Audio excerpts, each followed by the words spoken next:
सब्र और अल्लाह पर भरोसे का सबक। एक गांव में अहमद नाम का एक गरीब मगर नेक दिल नौजवान रहता था। वो बहुत मेहनत करता था, मगर उसके हालात हमेशा मुश्किल रहते थे। एक दिन उसकी फसल तेज आंधी और बारिश की वजह से खराब हो गई। अहमद बहुत परेशान हुआ, मगर उसने मायूस होने के बजाय अल्लाह पर भरोसा किया और कहा, अल्लाह जो करता है बेहतर ही करता है। गांव के लोग उससे कहते थे कि तुम्हारी मेहनत का कोई फायदा नहीं, मगर अहमद हमेशा सब्र और शुक्र से काम लेता था। वो हर नमाज के बाद अल्लाह से दुआ करता और उम्मीद रखता कि एक दिन उसकी मेहनत जरूर रंग लाएगी। कुछ महीनों बाद गांव में एक अमीर ताजिर आया जो मेहनती लोगों को काम देना चाहता था।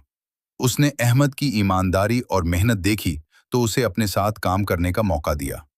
अहमद ने पूरी लगन और सच्चाई के साथ काम किया। आहिस्ता आहिस्ता उसके हालात बेहतर होने लगे और वो गांव के कामयाब लोगों में शुमार होने लगा। एक दिन किसी ने अहमद से पूछा कि तुम मुश्किल वक्त में मायूस क्यों नहीं हुए। अहमद मुस्कुराकर बोला, मैं जानता था कि अगर इंसान सब्र करे और अल्लाह पर भरोसा रखे तो अल्लाह कभी उसे अकेला नहीं छोड़ता। सबक। इस कहानी से हमें ये सबक मिलता है कि मुश्किल वक्त में सब्र और अल्लाह पर भरोसा रखना चाहिए। अल्लाह ताला सब्र करने वालों को कभी मायूस नहीं करता और आखिरकार उन्हें कामयाबी अता फरमाता है।